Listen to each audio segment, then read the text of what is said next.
The hum was the first thing you noticed. Not a sound, but a feeling in the teeth, a low-frequency vibration that traveled from the polished granite floor, up the legs of the chairs, and into the bones of the people who sat in them. It was the sound of money, sublimated into architectural form. The Keystone was less a restaurant and more a vault, a hushed sanctuary where power came to dine. The lighting was not designed to illuminate, but to conceal, carving pools of warm, honeyed light out of a vast and expensive darkness. Each table was an island, isolated by shadow and the silent, ever-watchful choreography of the staff. The air smelled of old leather, beeswax, and something metallic and cold, like chilled silver or the faint, clean scent of fear. Alara moved through this space not like a waitress, but like a creature native to it. Her movements were an exercise in economy, a quiet physics of efficiency. No wasted steps, no hesitant gestures. When she placed a glass of water on a table, it landed with a soft, definitive click, the sound of a well-oiled mechanism locking into place. She was dressed in the house uniform, a simple black dress, severe and monastic, that managed to make her anonymous, and yet intensely present. She was not a person. She was a function, a ghost in the machine of perfect service. This invisibility was a fortress she had built around herself brick by painstaking brick, a life constructed far below the skyline of her own potential. It was a form of self-erasure, a penance for a past that echoed with the sound of collapsing structures. Tonight, the hum of the room was different. It was tighter, a string pulled taut. She felt it in the way the other servers avoided eye contact, in the way the maitre d', Julian, kept touching the knot of his silk tie, a gesture of self-strangulation. The source of the tension was an empty table. Not just any table. Table 12, the founder's table. It sat in a shallow alcove, its single high-backed leather banquette facing the room like a throne. It was Mr. Sterling's table. He did not make reservations.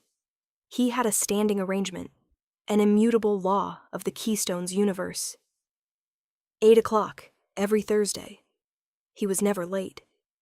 Tonight, he was. The clock on the far wall, a great bronze disc with no numbers, only stark, unforgiving lines, showed the time to be 8:14 p.m., 14 minutes past the hour.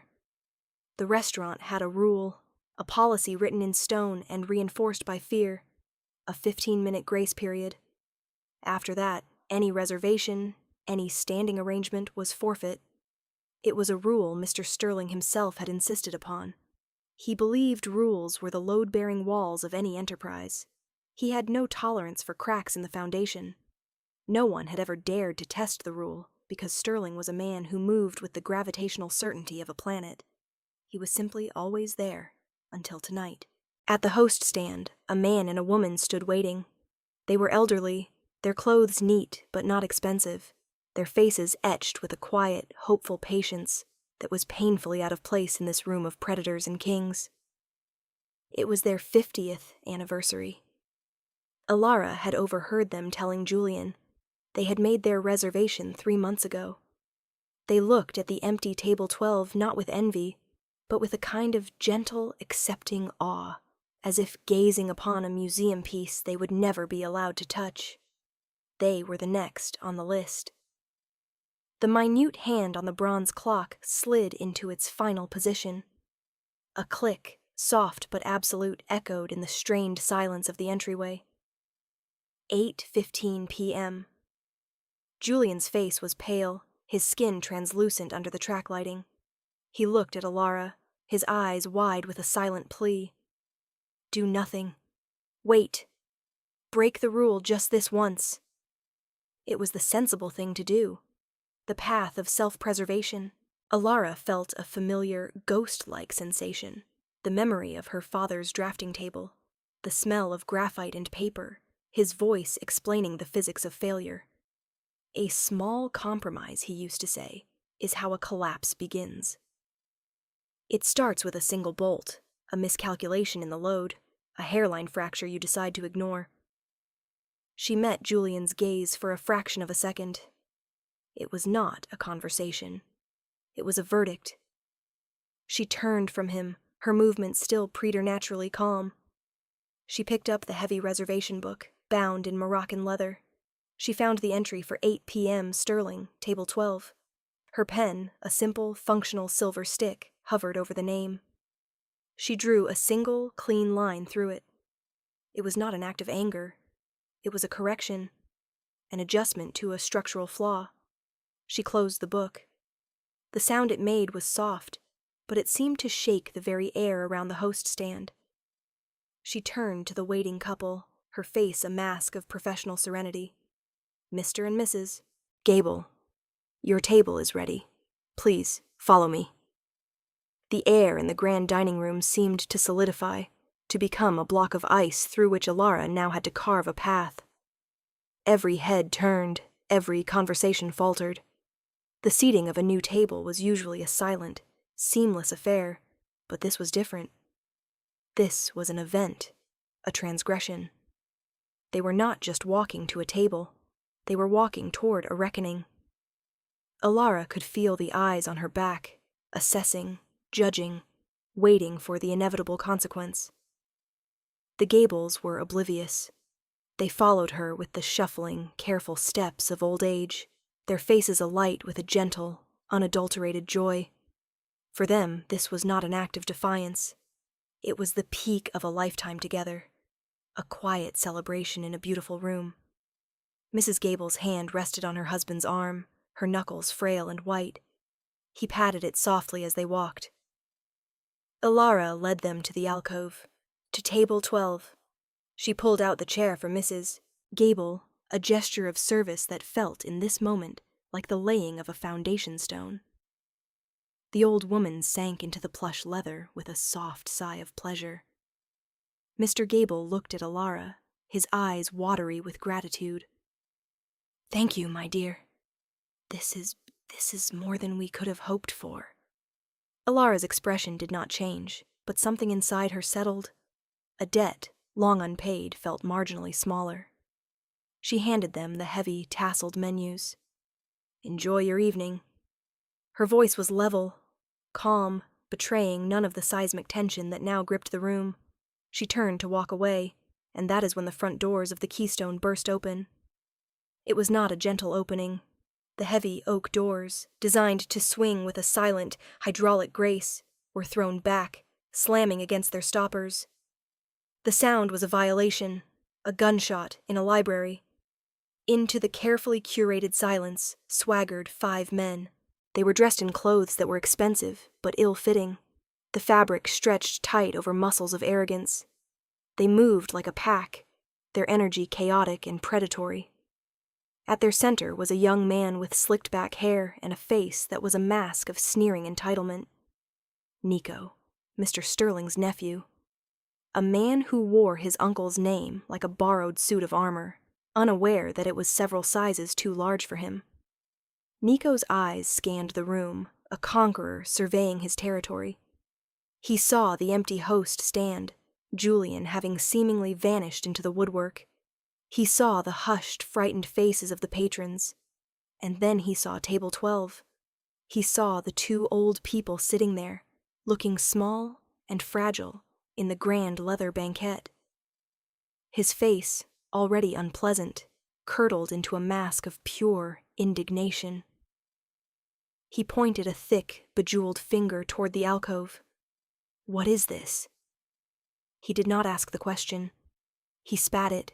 His voice, loud and coarse, tore through the delicate atmosphere of the room like a thrown rock.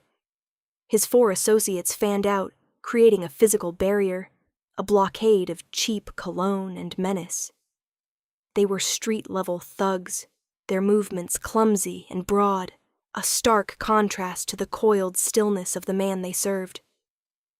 Alara had stopped walking. She stood in the center of the main aisle, halfway between the door and the table. She became an island of calm in the spreading sea of Nico's rage. She did not turn to face him fully, but merely angled her body, a subtle shift that was both dismissive and challenging. She had seen men like this before.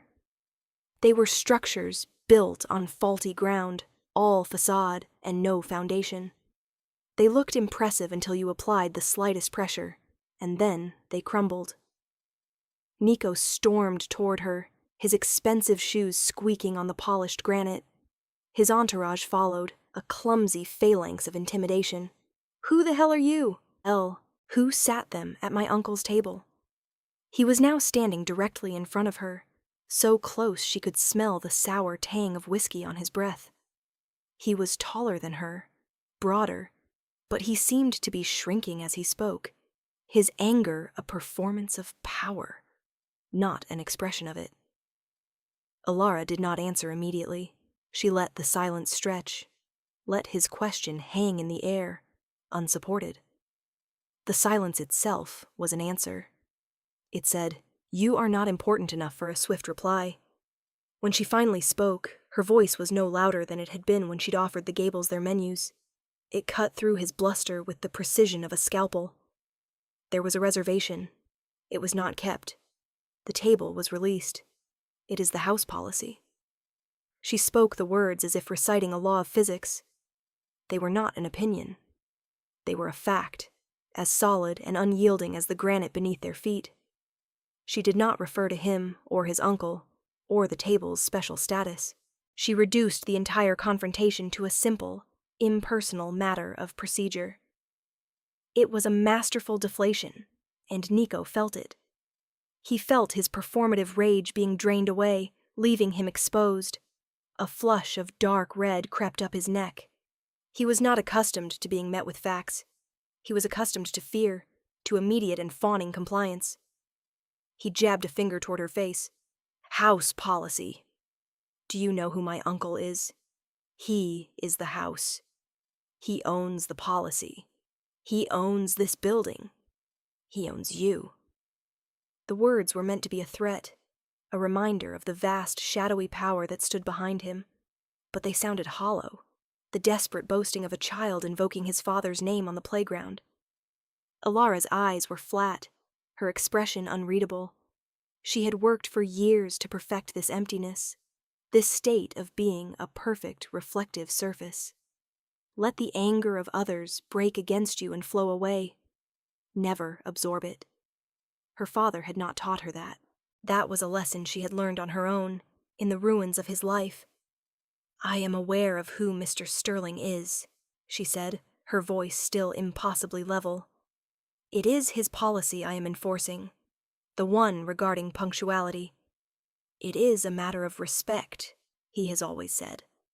Respect for the establishment, respect for the staff, respect for the other patrons."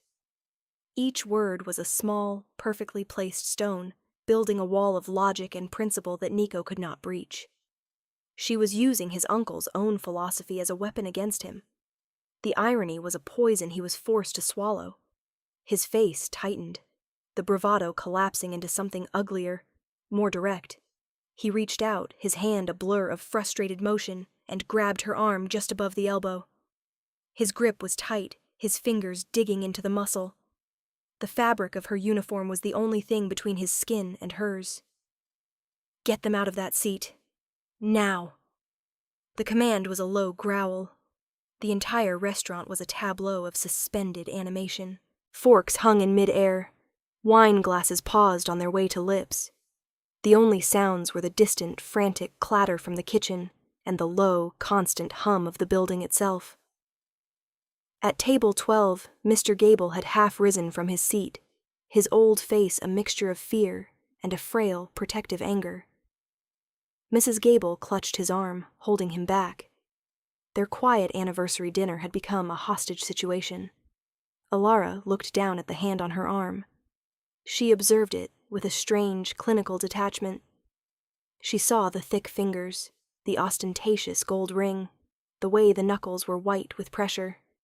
She felt the brute force of it, the simple, artless application of strength. It was not pain she felt, but a profound sense of disappointment. This was the final argument of a weak man. She had hoped for something more complex, but this was all he had. raw, clumsy force, a flaw in the design. She did not try to pull away. She did not struggle. Instead, she did something that defied all expectation. She relaxed. Her body, which had been held in a state of rigid professional control, went soft for a fraction of a second. It was a principle of structural dynamics her father had taught her, using a model of a skyscraper in an earthquake simulator. You do not fight the force. You yield to it, you absorb it, and you redirect it. Her arm went limp in Nico's grasp. Surprised by the lack of resistance, his own grip instinctively tightened and pulled. It was a fatal mistake. In that same instant, Alara moved. It was not a fight. It was a correction of a physical imbalance. She allowed his pull to bring her forward, stepping into his space. She lowered her center of gravity, bending her knees slightly. Her free hand came up, not in a fist, but with her palm open. She did not strike him. She placed her palm flat against the underside of his elbow, the one connected to the hand that was gripping her. At the same time, she pivoted on the ball of her back foot, turning her entire body with the momentum of his own pull. The physics of the movement were brutally simple. All of his forward momentum, all of his strength, was suddenly redirected back upon the weakest point in his own structure, his elbow joint. It was not designed to bend that way. There was a wet, popping sound, like a thick branch snapping. Nico's eyes went wide, the rage replaced by a sudden, blinding sheet of white pain. His mouth opened, but no sound came out. His grip on her arm vanished. He stumbled backward, clutching his arm to his chest, his face the color of ash. He had not been punched or kicked. He had been undone by his own aggression, dismantled by a quiet waitress and the laws of leverage. His 4 men, who had been standing by as smug spectators, blinked in confusion. The event had been too fast, too precise to properly process. They saw their leader, who had been the picture of dominance seconds before, now staggering, his arm hanging at an unnatural angle. They looked at Alara. She stood exactly where she had been before, her posture unchanged. She smoothed the sleeve of her dress, a small, almost absent-minded gesture. Her face was still a perfect, unreadable mask. She had not attacked him. She had simply happened to him. The spell of silence in the room was broken. A woman at a nearby table gasped. Someone else dropped a silver fork, the clatter unnaturally loud. The moment of violent kinetic energy was over, and a new kind of tension flooded the space. It was the tension of the unknown. Who was this woman? What had just happened? Alara ignored the whispers, the stares. She looked past the groaning, pathetic figure of Nico, past his stunned crew. Her gaze settled on the security guard, a large, older man named Marcus, who stood half-hidden in the shadows near the entrance. He was supposed to be the one who handled situations like this, but he had not moved. He had simply watched.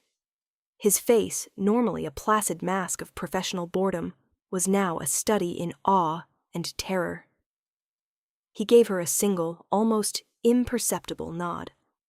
It was a gesture of surrender, a transfer of power.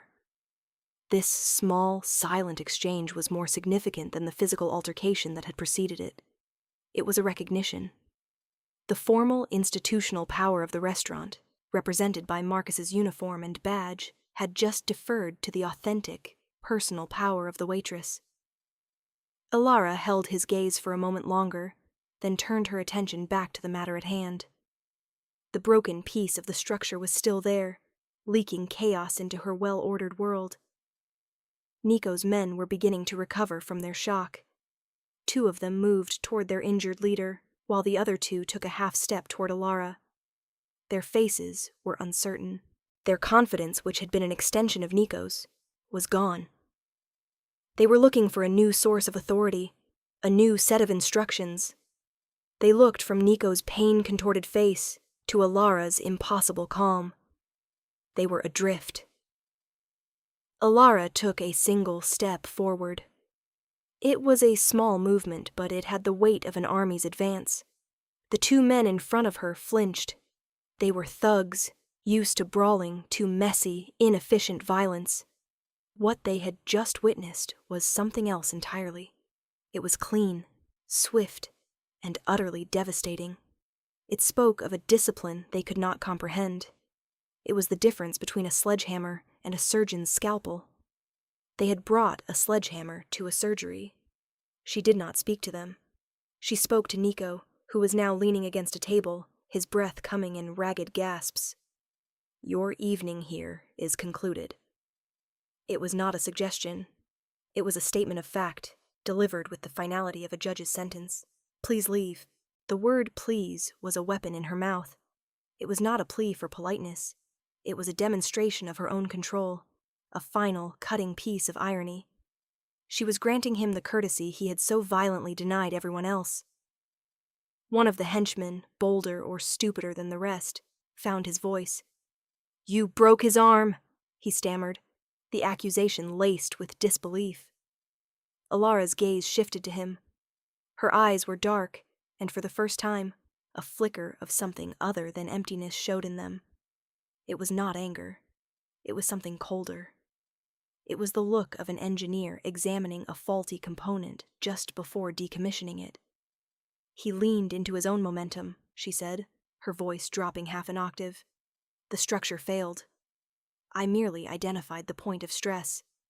It was a technical explanation, delivered with the chilling detachment of a coroner's report. It was so far outside the man's frame of reference that he could only stare at her, his mouth slightly agape. He did not understand the words, but he understood the meaning behind them. He understood that he was out of his depth. Before the stalemate could break, before another foolish move could be made, the great oak doors at the front of the restaurant swung open again. This time, they moved with their intended grace, silent and inexorable.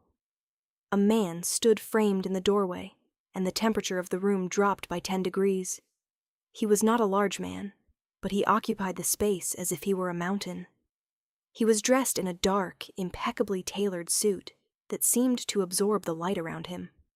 His hair was silver at the temples, his face a collection of sharp, intelligent lines.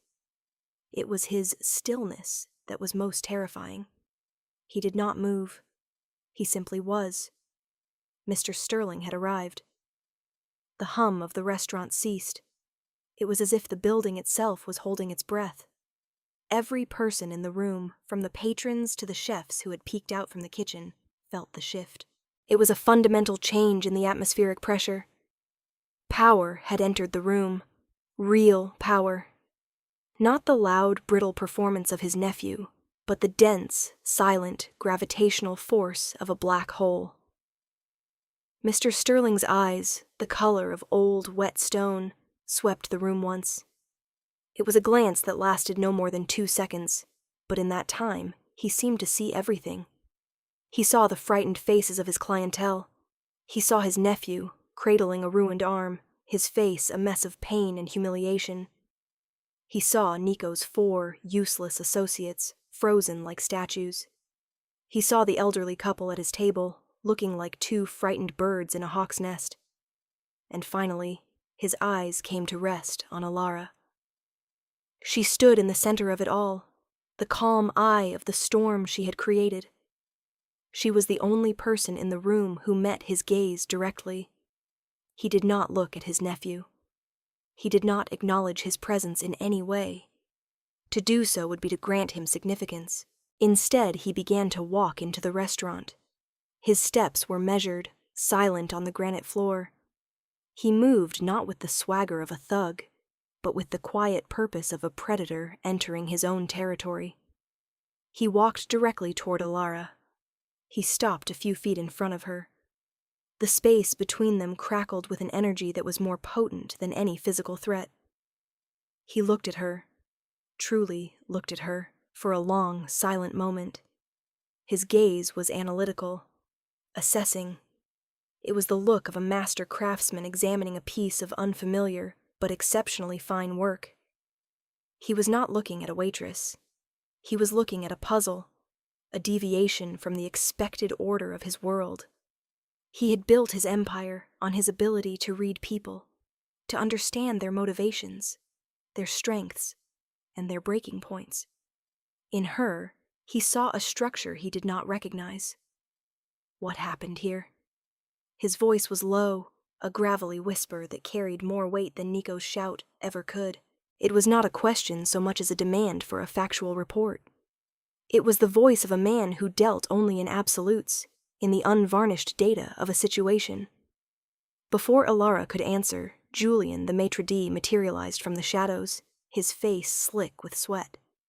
"Mr. Sterling, sir." "A misunderstanding. A terrible—" Julian's voice trailed off as Sterling shifted his gaze to him. It was a minimal movement, a flicker of his eyes, but it had the effect of a physical blow. Julian flinched and fell silent, his apology dying in his throat. Sterling's attention returned to Alara. The silence was his command. He had asked her. He would hear the answer from her, and no one else. Alara's own silence was a mirror of his. She did not rush to speak, to defend herself, to explain. She let the weight of his expectations settle, and she met it with her own stillness. She was not intimidated. She was evaluating. In that moment, she was not his employee. She was his equal, a fellow practitioner of the art of control. "Your reservation was for 8 o'clock, she began, her voice the same even, measured tone she had used with Nico. She laid out the facts with the precision of a blueprint. The 15-minute grace period, the arrival of Mr. and Mrs. Gable, the empty table, the policy. She omitted nothing, and she added no embellishment. She did not mention Nico's threats, his crudeness, his physical assault. She did not need to. The evidence was standing right there, a monument to his own failure. She concluded her report with a simple, declarative statement. "I followed the rule you established." She had done it again.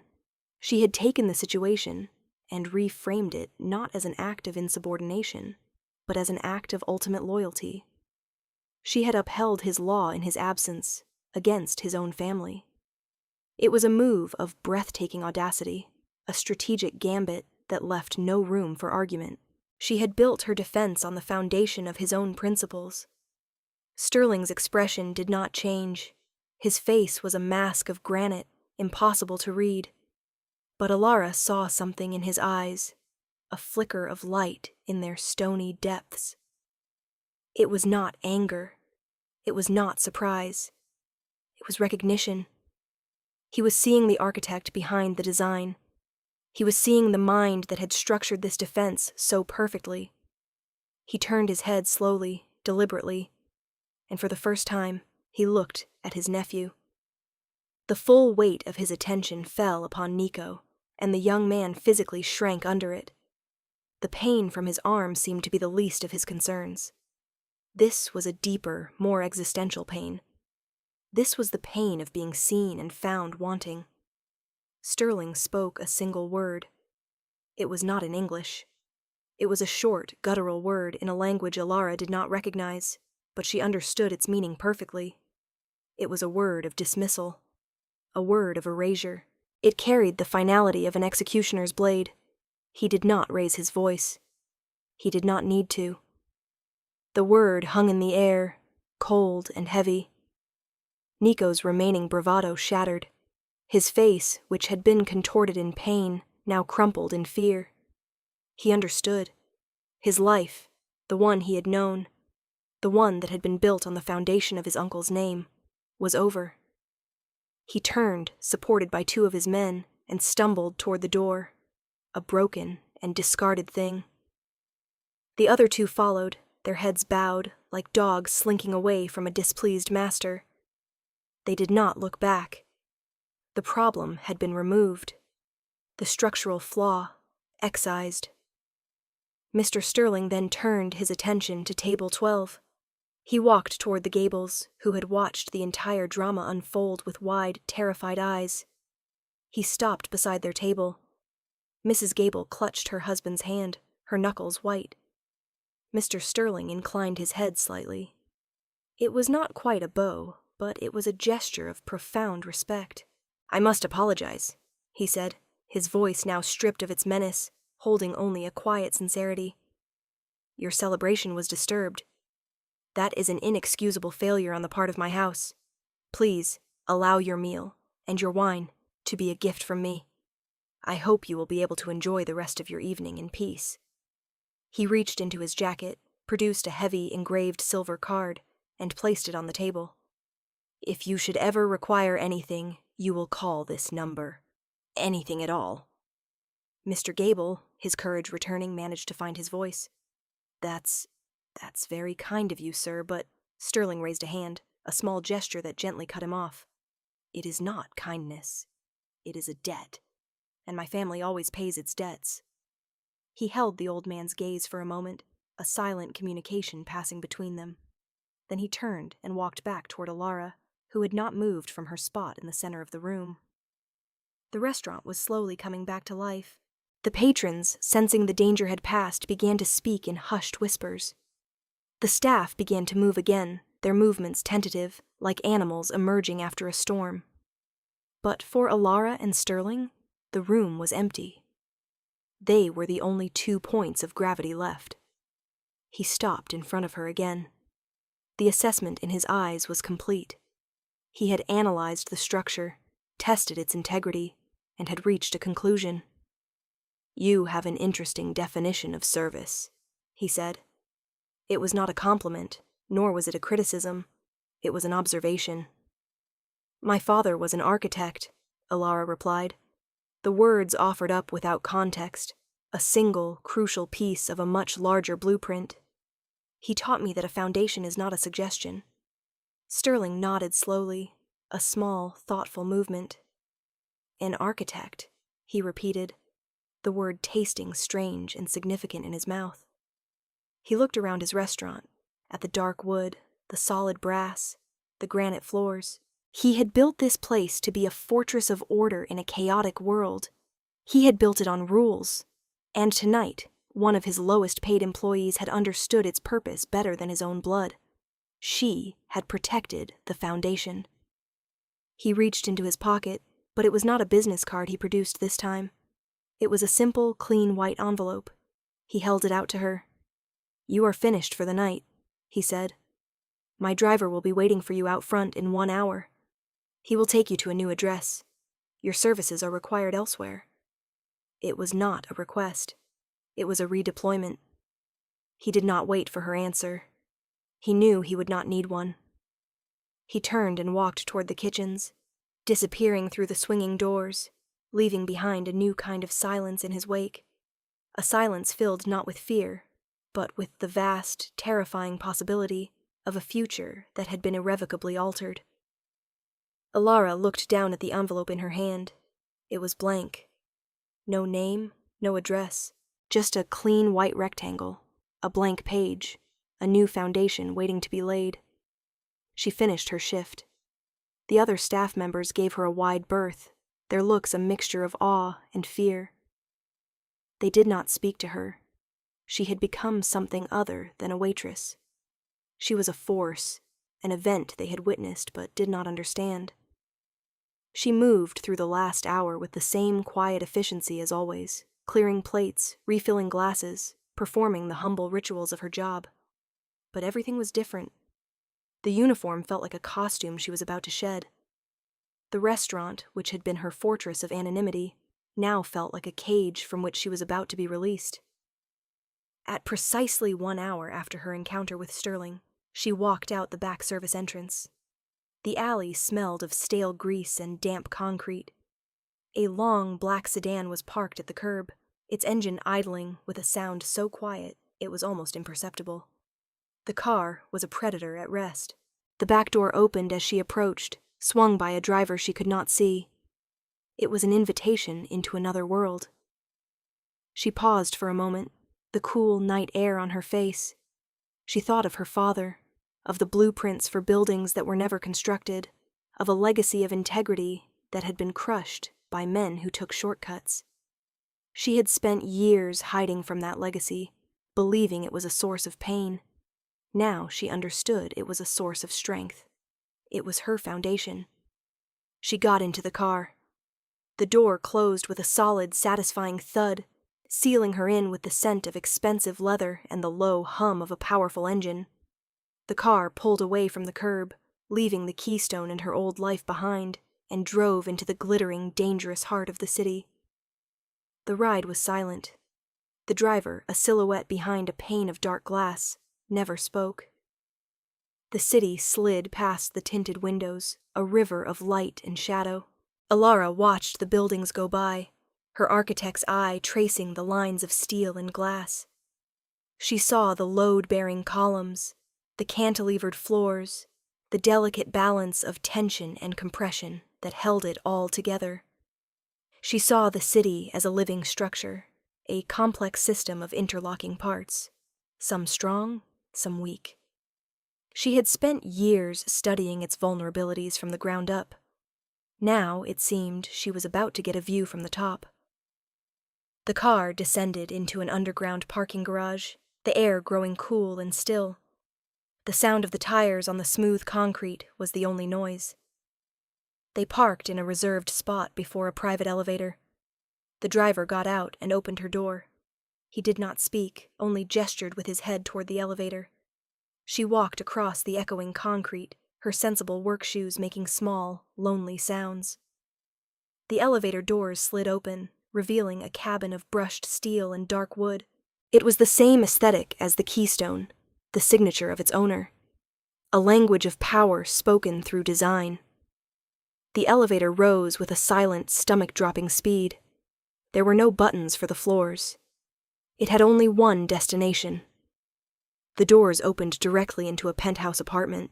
The space was vast, a cavern of glass and minimalist furniture. 3 of the walls were floor-to-ceiling windows, revealing a panoramic view of the city's skyline. It was a god's-eye view, the kind of perspective that made the world below seem small and manageable. Mr. Sterling stood in the center of the room, his back to her, looking out at the city. He held a glass of dark liquor in his hand. He did not turn around when she entered. He spoke to her reflection in the glass. "My father was a stonemason," he said, his voice quiet, conversational. He laid foundations. He believed that what you could not see was more important than what you could. He taught me that a man's word was like mortar. Without it, even the strongest stones will eventually crumble. He took a slow sip from his glass. "I have built an organization on that principle. It is a structure, and like any structure, it develops weaknesses over time. Cracks. My nephew was a crack. A significant one." He turned to face her. His eyes were not cold now. They were contemplative, searching. "You are not a waitress," he stated. It was not a question. "I was," she replied. "What are you now?" She thought for a moment. She thought of her father's blueprints, of the beautiful, impossible things he had designed. "A restorer," she said. He nodded, a flicker of a smile touching his lips for the first time. "A good answer. My organization has many legitimate businesses. Real estate, logistics, private equity. They are large, complex structures. They require constant maintenance. They require an architect who is not afraid to condemn a faulty wing, no matter who lives there. They require someone who understands that the rules are not for the people at the bottom. They are for the people at the top. They are the only thing that holds the roof up." He walked to a large, flat desk, made from a single slab of polished obsidian. On it were several thick files, bound in blue paper. "These are the blueprints," he said, gesturing to the files. "Some of them are flawed. They need to be corrected. The work will be difficult. It will be dangerous. The people who benefit from the flaws will not be pleased. But it is necessary work. The entire structure depends on it." He looked at her, his gaze direct, unflinching. "I am not offering you a job as a waitress. Ms." He paused, realizing he did not even know her name. "Alara," she said. Her name felt strange on her own tongue. It had been a long time since she had used it with any sense of identity. Alara Vance. Ms. Vance, he continued, the name settling between them. I am offering you a position as my chief structural engineer. I am offering you the chance to reinforce the foundation, or, if necessary, to tear down what is rotten and build something new, something stronger, in its place. Your salary will be commensurate with the risks. Your authority will be absolute, second only to my own. It was an impossible offer, a leap from a service alley to the commanding heights of a shadow empire. It was everything her father had lost, handed back to her in a different, more dangerous form. He had tried to build things in the light and had been destroyed by the shadows. Sterling was offering her a chance to build in the shadows, to use the darkness as her tool. She walked toward the desk, her reflection moving across the polished floor. She looked at the files, then at the city sparkling outside the window. She could see the tower her father had designed, the one whose failure had ruined him, its brilliant facade a monument to a corrupt system. I have one condition, she said, her voice steady. Sterling raised an eyebrow. The developer who destroyed my father's career, a man named Thomas Mercer. His company, Mercer Holdings. I have studied its structure for 10 years. It is a hollow shell, built on fraudulent bonds and leveraged debt. It is a house of cards. I want it. Sterling was silent for a long time. He looked from her face to the city skyline and back again. He saw the fire in her eyes, the cold, patient anger that had fueled her for a decade. He saw the blueprint for revenge she had been drafting in the dark. He gave a slow, appreciative nod. He understood. This was not about money or power for her. It was about restoration. It was about justice, delivered with the precision of a controlled demolition. Consider it your first project, he said. A budget will be made available to you. Demolish it. And build something better on the land. Alara extended her hand. It was not the gesture of an employee, but of a partner. A contractor agreeing to terms. Sterling looked at her hand, then at her face. He took it. His grip was firm, dry, the hand of a man who built things. For the first time that night, Alara allowed herself a small, grim smile. It was the smile of an architect who has just been handed the commission of a lifetime. The work was about to begin. The first order of business was a thorough structural analysis. Find the load-bearing walls, identify the points of stress, and then, with surgical precision, bring the whole rotten thing down. A month later, in a sterile boardroom high above the city, Thomas Mercer stared at a set of documents with a face the color of old parchment. His lawyers, a trio of expensive men in identical gray suits, were speaking in low, urgent tones, but he wasn't hearing their words. He was hearing the sound of a structure groaning under a weight it could no longer support. For weeks, his company had been under assault. Not a frontal attack, but a series of small, precise, inexplicable events. A key shipment delayed at a port controlled by a new, unknown logistics firm. A line of credit suddenly and mysteriously withdrawn by a bank he'd done business with for 20 years. A whisper campaign about structural instabilities in his flagship building, backed by an anonymous but devastatingly accurate engineering report that had appeared on the desk of every regulator in the state. Each event was a small cut, a hairline fracture. Alone, they were annoyances. Together, they were a death sentence. His company, which had looked so solid from the outside, was beginning to crumble from within. He couldn't find the source of the attack. There was no face, no name. It was like fighting gravity. He was simply falling. The final blow had come that morning. A hostile takeover bid, launched by a shell corporation with a ridiculously bland name, Keystone Holdings. The bid was low, almost insulting, but his stock was in freefall. His creditors were circling, and he had no other options. The documents in front of him were the terms of his surrender. He was looking at the blueprint of his own ruin. He finally looked up at the head of the table. A woman sat there. She hadn't said a word the entire meeting.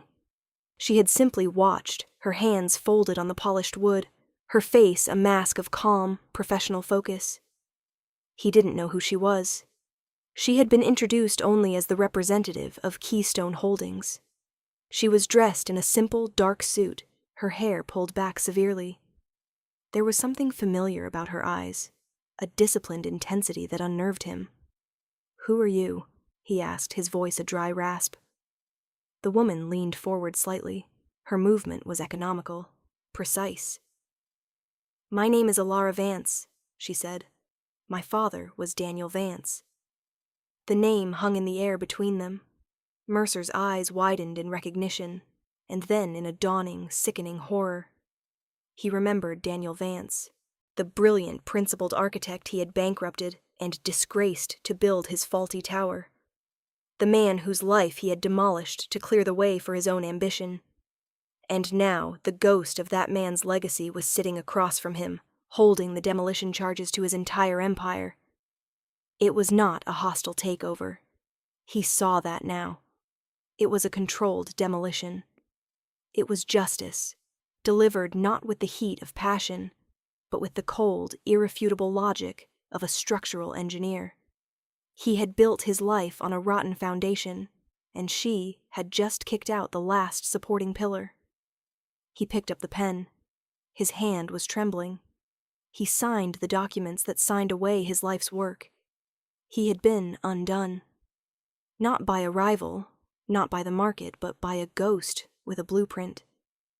Weeks turned into months. Alara did not move into the penthouse. She took a modest apartment in an old, solid building downtown, a place with good bones. She worked from an office that was not opulent, but ruthlessly functional. Her days were spent in a quiet, methodical process of deconstruction and reconstruction. She moved through Sterling's legitimate businesses like a master inspector, testing foundations, shoring up weaknesses, and condemning structures that were beyond repair. She fired executives who were lazy or corrupt. She promoted quiet, competent people from the lower ranks. She rewrote company policies, making them simpler, clearer, and non-negotiable. She was not feared, not in the way Sterling was. She was respected. She was seen as a force of nature, a principle of order made manifest. She spoke little, but when she did, her words had the weight of mathematical proof. There was no arguing with her logic. She was building something stronger, more resilient. She was taking the vast, chaotic energy of Sterling's empire and channeling it, giving it a solid, unshakable structure. One evening, Sterling visited her office. He did not call ahead. He simply appeared, a silent presence in her doorway. He looked around the spare, organized room. He saw the blueprints for a new community center on her desk, a pro bono project she was designing to be built on the land where Mercer's tower had once stood. The demolition had been completed a week prior. "You have been busy," he said. "There was much to be done," she replied, not looking up from her work. He walked over to the window and looked out at the city. "It is a different city than the one my father helped build," he said. "It is more complex, more fragile." Alara finally looked up at him. "All structures are fragile," she said. "That is their nature. It is the principles that hold them together that must be strong." He turned to face her, a rare, genuine smile on his face. "My father would have liked your father," he said. They spoke the same language, the language of stone and steel, of integrity and permanence. He placed a small, heavy object on her desk. It was a keystone, carved from a piece of dark, polished granite. It was the original artifact from which his restaurant and his holding company had taken their name. "Every structure needs one," he said. "A central point. The piece that locks all the others into place. I believe this belongs here now." Alara looked at the stone. It was simple, perfectly cut, its angles precise. It was an object of pure function, but it had a kind of stark, unadorned beauty. It was a symbol of everything she had fought for, everything she had rebuilt. She picked it up. It was cool and solid in her hand, a satisfying weight. She had spent a decade in the shadow of a ruin. Now she stood at the center of a new construction, a keystone placed firmly in her hand. The past was not erased, but it had been repurposed. Its rubble had become the foundation for something that would last. A structure is not saved by its grand designs or its soaring towers. It is saved by the quiet, uncompromising integrity of its smallest, most essential parts.